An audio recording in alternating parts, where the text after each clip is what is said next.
Hello and welcome to the Ham Radio Guy podcast, where we explore all things amateur radio, from gear and gadgets to on-air adventures and everything in between. I'm your host, Marvin, call sign W0MET. I'm here to connect you with the latest tips, tricks, news, and stories to take all your ham radio experience to the next level. Whether you're a seasoned operator, a weekend POTA warrior, or just getting started, this is the place to be. So grab your favorite coffee, tune up your rig, and let's get on the air, because the world of amateur radio is awaiting. Hey folks, thanks and welcome to the show today. We appreciate you being here, and thanks for joining to another episode of the Ham Radio Guy podcast. I've got something I've mentioned a couple times on the podcast now, and that is for those coffee lovers out there and ham radio enthusiasts, you can now find the Ham Radio Guy coffee over on my Shopify site, w0met.myshopify.com. And if you're a coffee lover like me, I drink coffee every day. In fact, I've got a fresh cup of actually my own brew right here beside me. Be sure to check it out. Grab some of the coffee flavors today. There's like 9 different flavors over there. I really encourage you to go check that out and try it and see what you think. I'd love to have the comments and feedback on it. And while you're on the site, you can pick up a great mug with the Ham Radio Guy podcast on it for some swag, or maybe just your next mouse pad. So a lot of different things. Continue to grow the items available for some Ham Radio Guy swag over there. And I appreciate it. Word of mouth and sharing is some of the best advertising and marketing that you can do for me. And, while you're over there, you can check out my Amazon Marketplace and store of all the different items available that I have tried, tested, and used in some fashion or another within my own ham shack or mobile operation or trailer or something along those lines. So I really would encourage you to go out and check that out. And I hope that you'll look at some coffee and try to give the best prices on that as possible, working through a third-party vendor.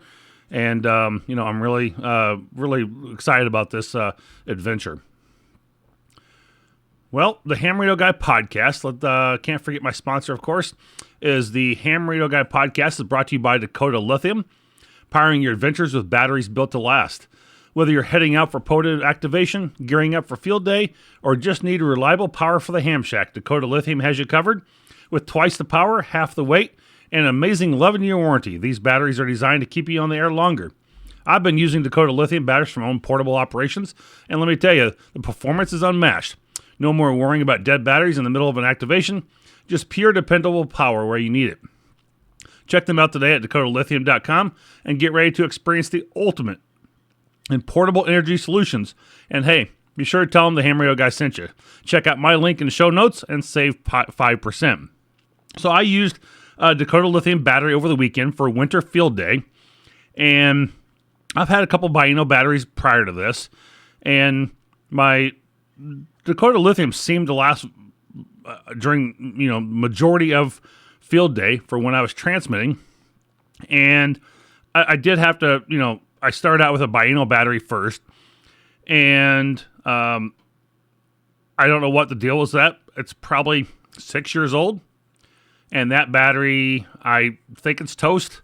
I haven't completely checked it out and confirmed that yet. But I had charged it prior to winter field day.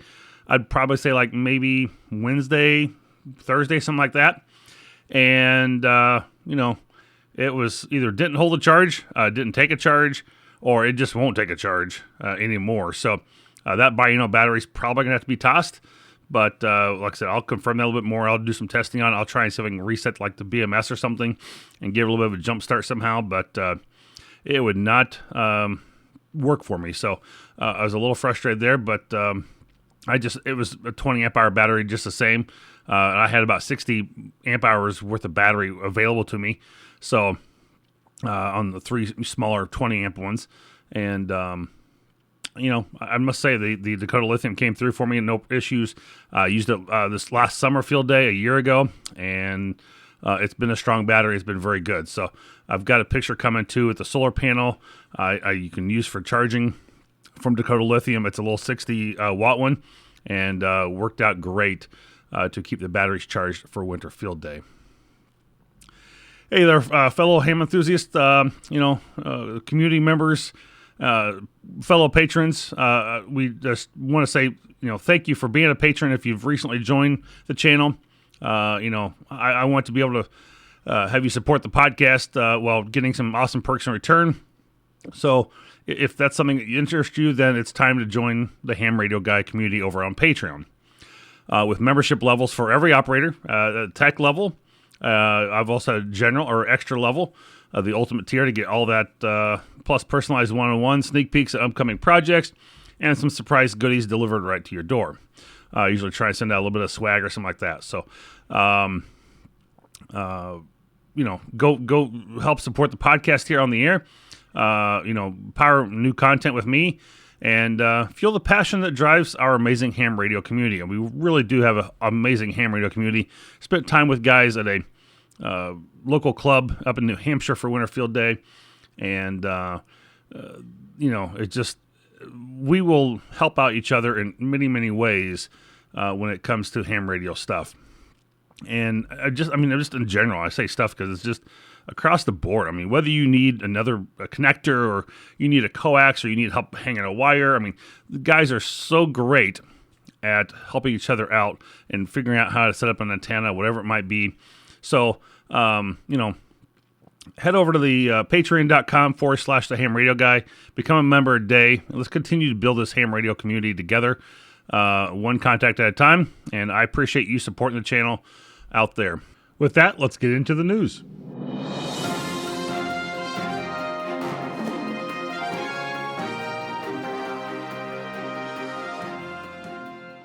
Wildfires in Los Angeles disrupted the Papa system analog repeaters, which were placed on standby for emergency traffic. By January 14th, all but 3 repeaters resumed normal use, while 3 remained focused on emergency coverage. The Papa system President Cecil Casillas, WD6 FZA, reported no fire-related damage to repeaters, though flames closely threatened sites on Mount Wilson and Saddle Peak. An unrelated battery failure knocked the Saddle Peak repeater offline, with access blocked by fires. Meanwhile, SpaceX temporarily enabled its Starlink satellites for T-Mobile customers, allowing emergency alerts and limited texting during the crisis. Another interesting one I found was the Personal Weather Station network is distributed a series of receivers designed to measure the space environment. While these stations are built by professionals, citizens, scientists, and ham radio operators, HamSci is working on growing its network of improving the personal space weather stations data collection hardware and software, growing the network infrastructure for data storage and retrieval, as well as meeting HamSci's ultimate goal, analysis of the collected data. HamSci has announced a recurring series of Zoom-based sessions to help those interested in the project. Sessions occur each Thursday at 10 a.m. Eastern, and for more information, visit the HamSci website. And my last story here was designed by Martin Alcock, VE6VH, with support from the Alberta Digital Radio Communications Society. The IP400 network project is designed to enhance amateur radio repeaters. The IP400 aims to bring digital voice modes, data transfers, messaging, and data network layer that links repeaters together via RF. The latest issues of Zero Retries features an in-depth write-up of the IP400, including a message from VE6VH outlining the history and vision of the project. It's now time for the Ham Radio Guy Joke of the Week, where Rick tells us the joke. The Ham Radio Guy Joke of the Week is brought to you by Ham Radio Prep. Now here is Rick Garrett, N9 GSU, with today's Ham Radio Guy Joke of the Week. My Parks on the Air partner and I like to go do all-day activations, and so we always pack a lunch. And I usually pack a sandwich, maybe a piece of pie, plenty to drink. He brings nothing but apples, a whole bag full of apples. I finally asked him one day, "Are you addicted to apples?" He said, "Yes, I am. And the worst thing about it, I can't see a doctor about it." This has been the Ham Radio Guy Joke of the Week with Rick Garrett, N9 GSU. Turn in next week for another joke from Rick. Today's episode is brought to you by Alpha Antenna, your go-to source for high-performance portable and base antennas. Whether you're into SOTA, POTA, or just need a reliable setup for your home station, Alpha Antenna has you covered with innovative, top-quality products. From lightweight portable systems to rugged all-band solutions, they design antennas to build and perform in the real world. I've been impressed with the durability and ease of setup, making them perfect for both beginners and seasoned operators. Support the podcast. Check out their full lineup at alphaantennas.com. Don't forget to use my link in the show notes and let them know the ham radio guy sent you. Upgrade to the station today with Alpha Antennas. Find the link in the show notes. If you have any questions, reach out to me at W0MET at thehamradioguy.com. I do own a mag glue from them, and it's a very nice, well-built antenna, and really enjoy using that. So if you're interested in one, they do make some great antennas over there. I'm sure Steve will be glad to explain more about that for you. And so reach out to him or myself if you are interested in a new antenna there. Well, let's get into the main topic today as we start in just about, I think, 4 days here. The world of state QSO parties. Now, this is a unique and exciting aspect of amateur radio that really blends contesting, community, and the pursuit of awards. So whether you're a seasoned operator or you're just exploring new ways to enjoy the hobby, state QSO parties offer something for everyone. And I'm going to break this down for you over the next few minutes here as Vermont State QSO Party, I believe, goes live February 1st. And QSO parties go all the way through, I think, the end of October. So we have a long time to get involved with this. And we're going to explain this in pretty good depth for you, that you can find a way to get involved in state QSO parties, how you can find information, and why you want to get involved in, the awards and stuff that are available, and what really benefit you can get from chasing a state QSO party. Now, a state QSO party is a radio contest sponsored by the state, province, or region. And we say that because Canada is also involved in this. And the goal is pretty simple. Just to promote activity on the airwaves and encourage amateur radio operators to connect with each other. And here's how it works. You have in-state operations. So operators from within the sponsoring state activate counties, which serve as part of the exchange and score multipliers. And then you have the out-of-state stations, and these operators participate by giving their state part of the exchange. So if you're in-state, you're going to be sharing your county. So I would be like Hampshire County, and so there is a designator of that. And of course, I'm not drawing a blank on it. I'm just, I don't remember if it's HMP. I don't remember how that designator goes, but if you were like in Rutherford County, I think it's like RU when I was in Tennessee. So that would be, you have a county abbreviation you use. And then the out-of-state stations obviously are just sharing their state for the exchange. Now, some states add unique elements to their exchange, such as maybe an operator's name or a serial number, adding an extra layer of complexity and some fun to the contest. And I believe most of the loggers out there will have that designation put into their contest logging of what you need for each state. So what is the purpose of state QSO parties? Well, they aren't really just about scoring points, but I think they really serve a larger purpose here. And some of the primary goals can be like just increasing enjoyment, obviously. State QSO parties are designed to be fun and engaging for all operators at all levels. And you can do it on, many different bands. HF, 80 meters is quite popular. 40 meters is quite popular. And, sometimes even VHF, depending how big your state is, you can, might make that work.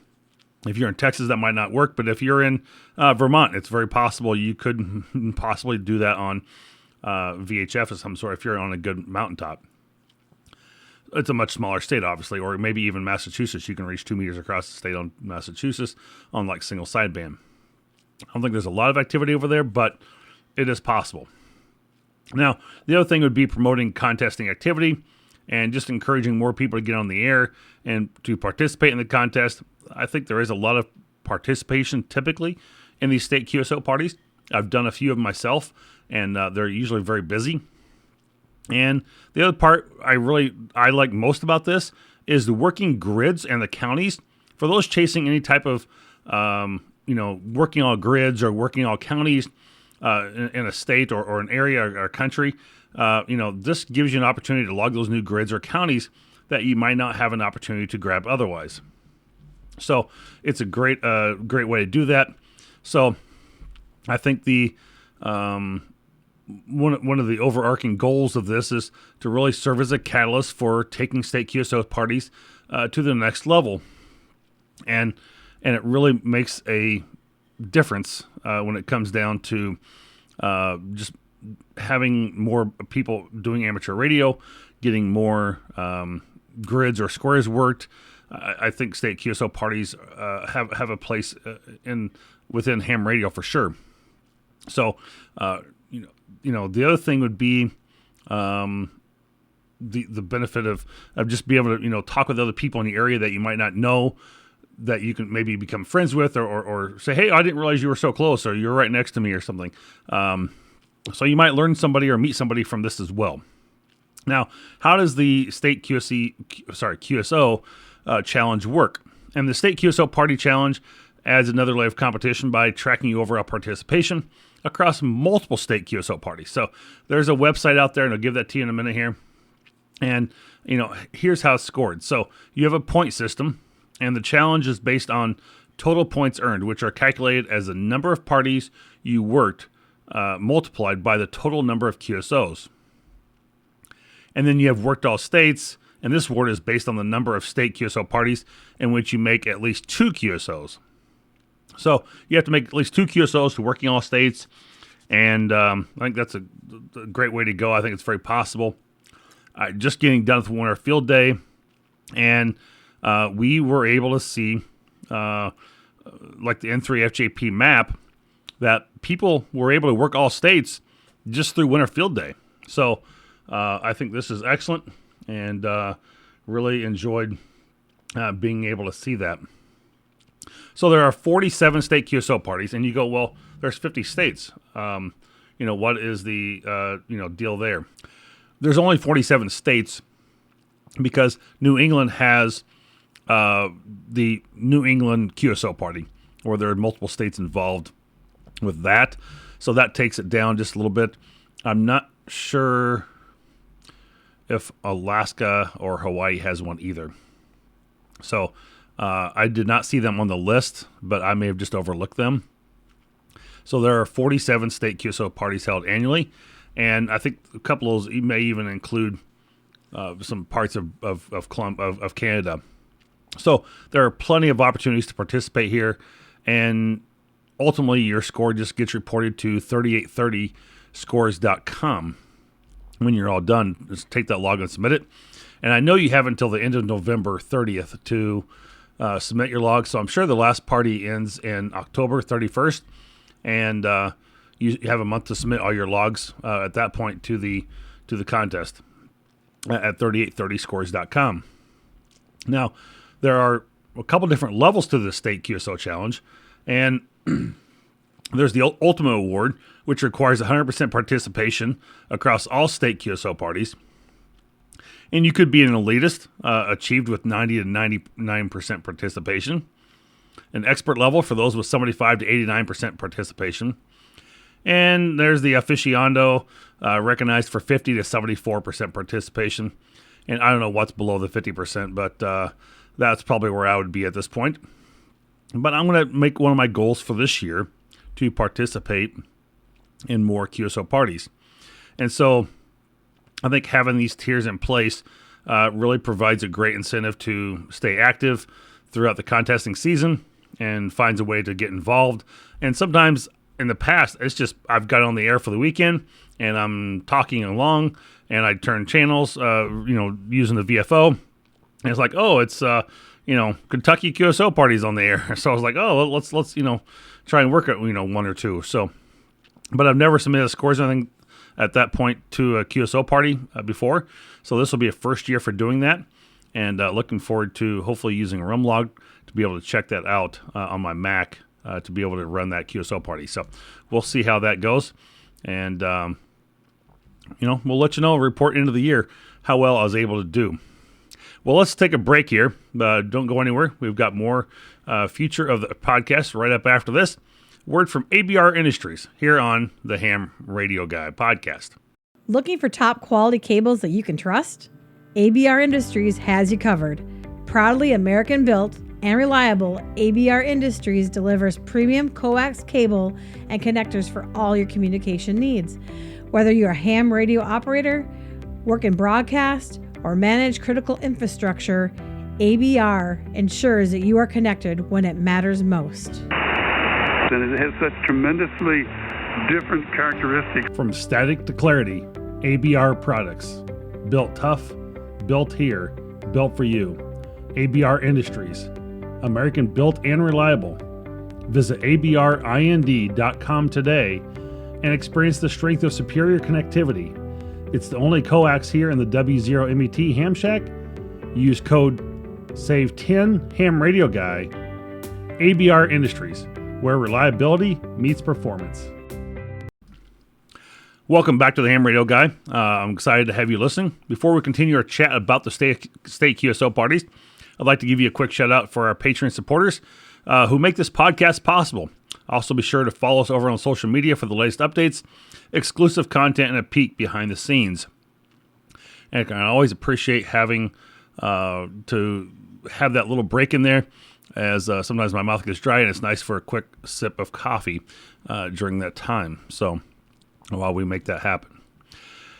Anyway, back on the QSO parties. Why would you want to participate? And I've kind of gone through some of this already, but here's some other things, reasons I think I want to add to this, that, state QSO parties really offer a variety of benefits. And again, I think, as I mentioned earlier, working all states, it's a fantastic way to work towards your all-state award by making the contacts in the different states. It really creates another chance to log all U.S. counties, which is an ideal for operators pursuing county hunter awards. Whether it's just the state or all states that you're going, that is quite a challenge in itself. People have accomplished it just as they've done all grids, and that might be another opportunity there for you as well to do all grids. It can just be fun beyond the points and awards. State QSO parties are a great way to engage the ham radio community, enjoy some friendly competition, maybe between club members, maybe it could be between clubs. So it is a good way to get people involved, and maybe a participation between the counties. And this is perfect for rovers or portable operations. If you want to go out and work a different county during the state QSO party, or maybe have an opportunity to work more than one county and move around if you're doing parks in the air type of thing. So they're really ideal for operators who enjoy the mobile portable setups. And obviously you can activate one or more counties during the contest. And you get to travel, operate, and continue to the excitement. Maybe you can find those rare counties sometimes that nobody else goes to, that it's really hard to get, and you can travel there and work, a lot of stations from that location. And so there are awards available also, specific just for rovers and mobile stations. So that can be a whole different level that you might be able to participate in that a lot of people may not. I know there are some people who do a lot of roving through some QSO parties, but maybe it's something new for you to try and do. If you want to look at putting an HF station in your vehicle, maybe that's the way to do it. And so, if you live in the Northeast, it's probably not easy to go rove and, travel Colorado or Wyoming or something like that on a state QSO party, because these things are literally every weekend. And sometimes there's multiple states having a QSO party every weekend. But it might be a chance to, try your home state or something, or maybe a state nearby. And then the other thing is for home antenna restrictions for operators with limited or restricted antennas at home. Portable operations, obviously during a state QSO party can be a fantastic way to work alternatively and enjoy the event as well. I think one thing I've noticed through state QSO parties that maybe the atmosphere, environment for, some of the big single sideband contests or worldwide contests is the state QSO parties are, a little bit more laid back, maybe a little more friendly atmosphere, with a state with 10 counties or something, it's not going to be maybe harder to do than you think sometimes, because you got to find somebody in every county that's working. You don't know where they're at in the frequencies. But, it's definitely, again, an excellent way to connect with old friends or make new ones and foster some competition. And, again, it's very laid back, very easy going usually. And, you can take your time at it. And, especially if it's a smaller state with smaller counties. If you got someplace like Texas, you have a lot more counties in there. It's going to be a little more challenging. But you can, certainly do that as well. And these events are really ideal for the new contesters who want to get involved because these have shorter durations. They're not, they're usually, sometimes just hours long and maybe just a day long, and that's it. So you have a shorter duration. They're not, 30 hours long or something like that usually. And again, they start as early as February 1st here, and you can jump in at any time. You don't have to do just, it's once a year and done. So you can do this at any point. You don't have to worry about waiting until June for it. It's going to start right here in February. And most events will include single sideband CW. And some states are starting to add some digital modes now, which is kind of cool. So, but when you want to get involved with this, you want to go look at the rules, tools, and tips that will be unique to each state. A lot of the states have their own rules. Some of them are very similar, but some of them have unique features. Again, as I mentioned earlier, that they might require a name exchange or might require a number of some sort other than just a county. And you also want to look up what each county designator is for each state QSO party. And so, especially if you're within your own state. So I just want to make sure I'm clear on that. But I would say make sure you go through and read the rules for each state QSO party before you go begin that contest. And check out the list of dates and times using resources like the WA7B&M contest calendar. He has it all on there and a lot of good information coming from that. So what I really found cool during the research of this state QSO party information was that there's some states that actually give away awards to the top winner. And it's like, this is now in my game. This is what I'm looking forward to.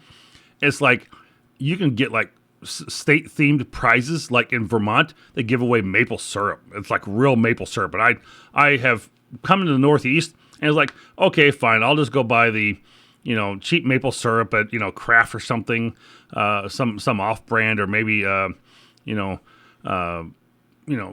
whatever some, maple syrup might be at the store. But it was always the, basically the man-made maple syrup.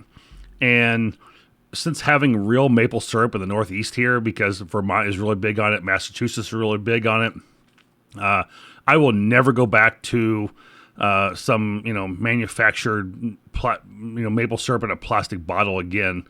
I love real maple syrup; it's so good, and so it's like I'm game for this. And even like the state of Washington, they give away like a box of salmon. It's like, hell yeah. Let's do this, It's like, I'm game on for this. Let's go play the game. Let's get into this. So I think there's some other states that give away some other prizes too, but I didn't catch them all. But it's just those two caught my eye, and it's like I'm good for that. So here's some other tips to help myself maybe win these contests, and also to help you prepare for a state QSO party as well.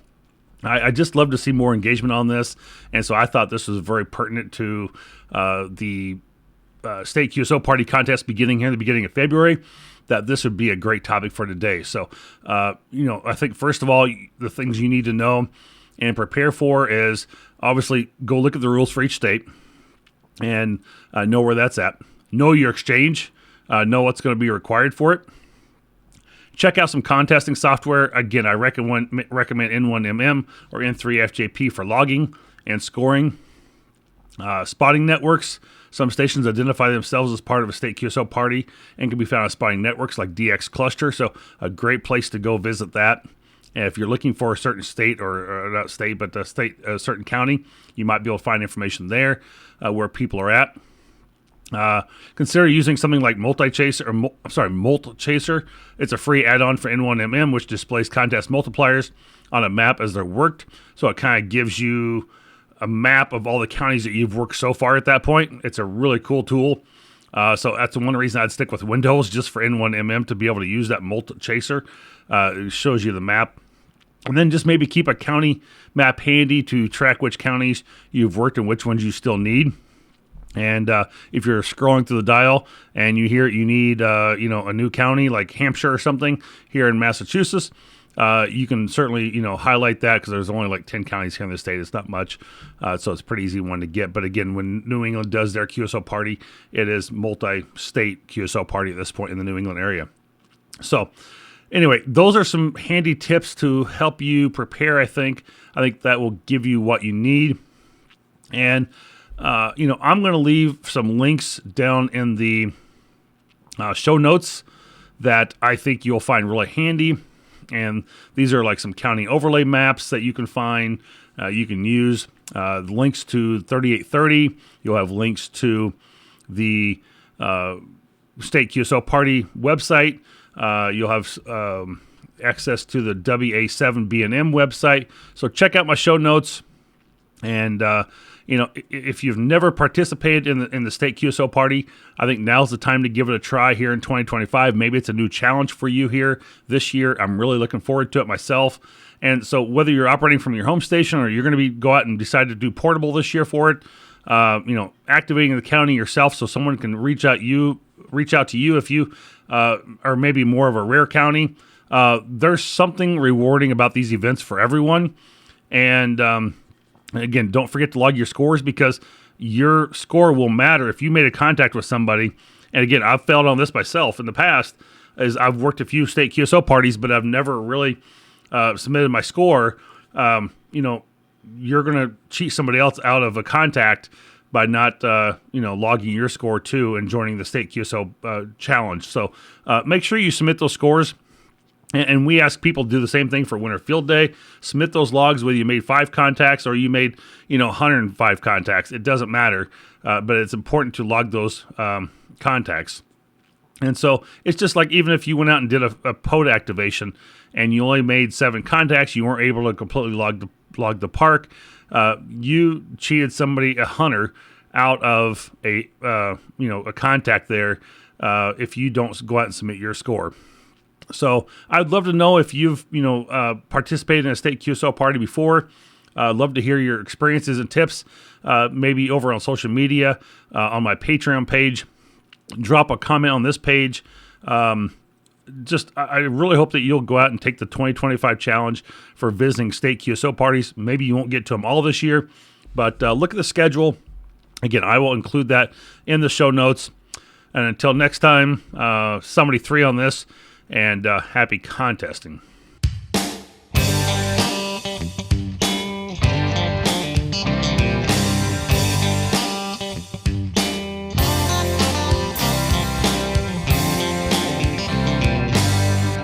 A big thank you to all my Patreon supporters for making the Ham Radio Guy podcast possible.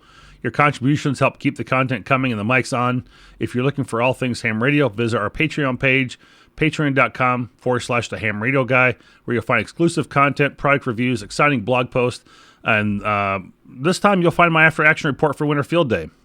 So I think I'll be making that an episode here in the next episode 2, talking about an after action report and talking about Winter Field Day a little bit, kind of a summary of that overall, and how impressive it was this year and everything that we were able to do. So stay in the loop by joining the conversation on your favorite podcast platform and following us over on Twitter. So whether you're after the latest trends or tips in ham radio world, we've got you covered. Thanks again for being part of the Ham Radio Guy community and helping us share the love of ham radio far and wide. And I really do enjoy sharing the love of ham radio that I have, the passion I have for it. And, it's my main thing I do in life besides work. And so it's really, truly enjoyable. And I love sharing new information with you guys, and hope that I can get people involved and stay involved in ham radio.